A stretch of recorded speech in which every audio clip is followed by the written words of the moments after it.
La parole est à Madame Valérie Stix pour le groupe UDI indépendant, qui dispose également de 15 minutes.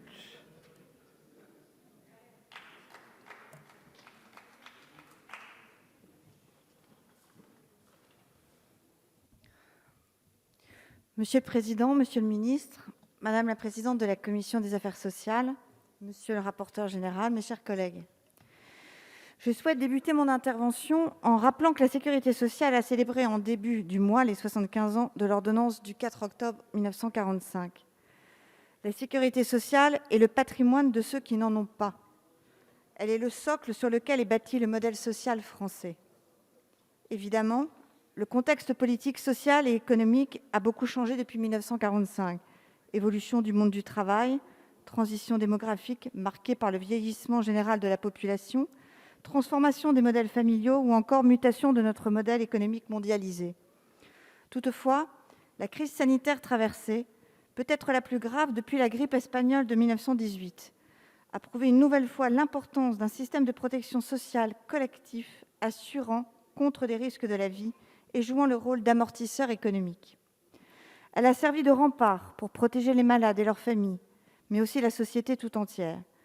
Derrière et aux côtés de cette institution, il y a des femmes, des hommes auxquels nous rendons tous hommage. Dans la tourmente, ils ont su s'organiser et répondre au mieux des difficultés extrêmes, malgré les demandes d'adaptation incessantes et parfois contradictoires. Malgré ces efforts, cette crise aura permis une prise de conscience des faiblesses de notre système de santé, amenant de nombreux Français à relativiser cette conviction collective, nous attribuant l'un des systèmes les plus enviés de la planète. Par conséquent, la présentation du projet de loi de financement de la sécurité sociale doit être au centre de nos préoccupations. Le PLFSS est un acte fort qui traduit en chiffres et en dispositions concrètes les orientations politiques du gouvernement. Ce texte est particulièrement central cette année face à la crise sanitaire affrontée. De plus, son examen est d'autant plus particulier car le gouvernement intégrera de nouvelles mesures très engageantes pour les finances publiques en séance publique suite aux annonces du président de la République. Là où nous pouvions envisager l'année dernière un retour à l'équilibre proche, le déficit des comptes de la sécurité sociale atteindrait désormais 44,4 milliards d'euros pour 2020, niveau jamais atteint depuis la fin de la Seconde Guerre mondiale. Non seulement les dépenses ont été exceptionnelles pour assurer l'accueil dans les hôpitaux, l'achat de tests, le soin des malades, mais en plus, les recettes ont été considérablement amoindries par la baisse de l'activité, car l'activité salariée en France se traduit par des cotisations qui abondent notamment les comptes de la sécurité sociale. Le coût du travail en France est un réel enjeu de compétitivité. C'est d'ailleurs bien pour cela que ces premières mesures pour sauvegarder notre tissu économique ont été une exonération massive des charges. Ainsi, à la perte de recettes due aux exonérations de charges et au ralentissement brutal de l'activité s'ajoutent des dépenses accrues. Le présent texte prévoit de majorer l'Ondam 2020 de 10,1 milliards d'euros, soit une progression de 7,6% par rapport à 2019, pour s'élever à 215 milliards. Pour 2021, les dépenses continuent leur progression avec une moindre intensité. L'Ondam 2021 est estimé à 224,6 milliards.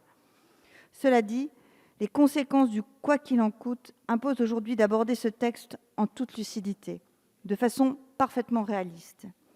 Les attentes et les questions sont donc légitimes et nombreuses sur ce texte. Va-t-il rompre fondamentalement avec les politiques antérieures afin de tirer toutes les conséquences des constats faits pendant la crise sanitaire ? Va-t-il transformer profondément le système en ne faisant pas peser intégralement la protection sociale sur le travail ? Permettez-moi de vous avouer que j'ai un sentiment partagé face aux mesures proposées. Premièrement, ce PLFSS n'envisage pas la nécessité de rendre le système de protection sociale français soutenable pour les générations futures. Comment ferons-nous pour retrouver un financement pérenne de notre système de santé ? Et je pense ici à ce que devront assumer mes enfants et mes petits-enfants. Je regrette que le gouvernement n'ait pas accepté d'introduire, lors de l'examen du projet de loi relatif à la dette sociale et à l'autonomie, le système de la règle d'or proposé par nos collègues sénateurs. Pourquoi Bruno Le Maire insiste pour faire croire aux Français qu'il n'y aura pas d'augmentation d'impôts, alors que dans le même temps, nous finançons la sécurité sociale avec de la dette ? La dette d'aujourd'hui, ce sont les impôts de demain. Second constat, La crise consécutive à la première vague de Covid-19 a mis en lumière l'extraordinaire force de nos soignants. Avec l'arrivée du virus, les couloirs de l'hôpital public ont été forcés de se transformer. Certains blocages administratifs se sont levés, des services se sont mués en unités Covid et des effectifs supplémentaires d'infirmiers et d'aides-soignants, d'ordinaire en travail libéral, sont venus grossir les rangs des hôpitaux les plus touchés. Cependant, dans la perspective du retour à une activité plus ordinaire, il y a trop de papiers, trop de procédures dans l'hôpital. L'ensemble des professionnels s'en plaignent. Il est absolument crucial de rééquilibrer la balance entre le temps médical et le temps administratif, principal levier disponible pour optimiser le travail des soignants, revaloriser leur salaire et rendre leur métier plus attractif. Osons faire confiance aux soignants en leur rendant le pouvoir de décision au quotidien. De même, les personnels de santé ont prouvé une nouvelle fois leur utilité sociale et leur engagement professionnel. Ce constat est bien antérieur à la crise sanitaire et les conclusions du Ségur de la santé ont enfin permis la création d'un complément de traitement de 183 € net par mois versé à tous les personnels des établissements hospitaliers et des EHPAD. Toutefois, le décret du 19 septembre 2020 relatif au versement de ce complément exclut certains secteurs, pourtant gérés par les hôpitaux publics. En exemple, dans ma circonscription, au centre hospitalier de Roubaix, les agents du centre d'action médico-sociale précoce et ceux du centre d'éducation de prévention de santé, qui sont sur les mêmes grilles indiciaires et dépendent des mêmes commissions administratives paritaires que leurs collègues, ne bénéficient pas de cette même revalorisation. Cette inégalité de traitement n'est pas compréhensible. Par ailleurs, la pandémie de Covid-19 a révélé les fractures territoriales ainsi qu'une superposition d'inégalités sociales. Une récente étude de l'adresse a croisé données sociales et épidémiologiques et a montré que les premières personnes touchées par le virus sont les populations les plus fragiles, habitant en zone urbaine ou périurbaine et sans possibilité de télétravail. Des inégalités d'exposition qui se cumulent souvent en raison de certains emplois en lien avec le public et dont l'activité a été maintenue sur site: santé, action sociale, industrie agroalimentaire, commerce, industrie. Au-delà du facteur lié à l'âge, certaines pathologies aggravent les symptômes liés au Covid-19. Obésité, hypertension artérielle, diabète. Ces pathologies identifiées comme des comorbidités aggravantes sont inégalement réparties sur le territoire. Les Hauts-de-France, la Normandie, le Grand Est, la Réunion, ainsi que la Corse sont les régions dont la population des 45-65 ans est encore plus susceptible de développer une forme grave de coronavirus. J'insisterai donc sur le fait qu'en dépit d'un haut niveau de dépenses de santé, les inégalités territoriales restent profondément inscrites dans la réalité sanitaire de notre pays. C'est une problématique que notre groupe politique rappelle de façon constante, en particulier lors de l'examen de chaque PLFSS. Les moyens mis en œuvre pour rattraper ces inégalités sont insuffisants. Notre système de santé doit donc encore se doter d'outils nécessaires pour combler le retard accusé par plusieurs de nos régions. Il nous faut fixer aussi dans la loi les indices tenant compte de la situation sanitaire régionale pour la répartition du fonds d'intervention régional, le FIR. Une grande absente, la prévention, qui n'est pas assez identifiée, structurée, reconnue et pourrait trouver une efficacité pleine à l'échelon territorial. Nous l'avons déjà exprimé, le projet de loi ne traduit pas la volonté d'un choc de décentralisation. Il ne traduit pas non plus une rupture avec les budgets précédents, puisque les mesures d'économie portent une fois de plus sur le secteur du médicament et des dispositifs médicaux. Il lui en demande certes moins, mais toujours trop, et pose la question de comment relancer, relocaliser ce secteur du médicament en lui demandant une nouvelle fois les efforts sur la baisse des prix. Nous prenons cependant acte de la décision de fixer le taux M, l'objectif de dépenses de médicaments, en valeur et non plus en taux, ce qui va améliorer la lisibilité des mécanismes de régulation.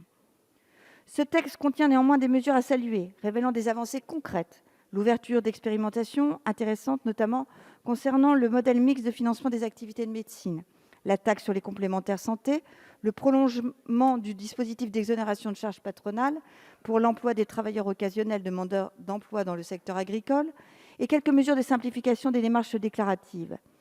Lors de la crise, le recours à la téléconsultation médicale s'est considérablement accéléré. C'est une bonne chose et cette expérience doit contribuer à la réflexion sur la solution complémentaire d'accès au parcours de soins qu'offre ce dispositif dans le monde médical de demain. Nous soutiendrons la poursuite d'une prise en charge à 100% par l'assurance maladie des téléconsultations, mais nous pensons également qu'une participation des complémentaires santé pourrait être étudiée. Concernant l'allongement du congé de paternité, c'est une évolution équilibrée équilibré dans l'allongement de la durée, puisque le congé passe de 11 à 25 jours, sans peser trop lourdement sur les finances publiques. Équilibré également, car en proposant une période obligatoire pour répondre aux distinctions sociales, elle augmente fortement les incitations quant à son recours et permet à tous de bénéficier de cette avancée sociale qui va, selon moi, dans le sens des droits de l'enfant. Je souhaite, pour conclure mon propos, aborder un sujet longtemps attendu et qui trouve désormais un cadre au sein du PLFSS, celui de la création de la 5e branche de la sécurité sociale pour l'autonomie. Elle était en effet attendue pour faire face aux défis démographiques, mais repoussée depuis plusieurs années par les gouvernements successifs. Elle figure désormais dans le projet de loi et nous nous en réjouissons. Cependant, le projet de loi Grand Âge et Autonomie n'est pas encore à l'ordre du jour et sera indispensable pour définir le modèle que nous souhaitons mettre en place pour prendre soin des personnes handicapées et de nos aînés. Surtout, annoncer une nouvelle branche de la sécurité sociale spécifique à l'autonomie et ne prévoir aucune mesure pour lutter contre la dépendance et pour accompagner les personnes en situation de handicap, c'est accroître d'autant plus la frustration des personnes à qui on entend venir en aide. La branche autonomie sera financée par l'octroi de 1,9 point de CSG qui, par un jeu de lignes budgétaires, fait en réalité reposer l'ensemble des financements nouveaux sur la dette. Nous regrettons enfin que le gouvernement ne se soit pas saisi de l'opportunité des mesures du rapport de la commission d'enquête sur la lutte contre les fraudes aux prestations sociales.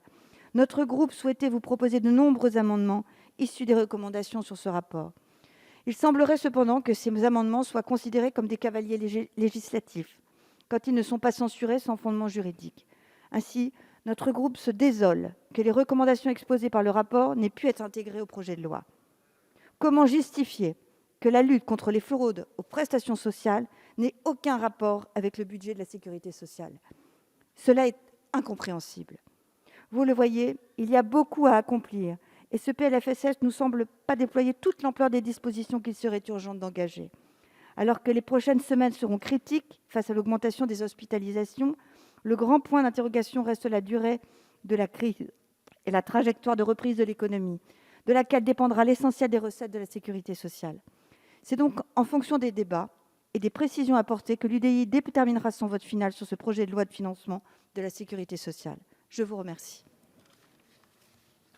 Merci, mes chers collègues.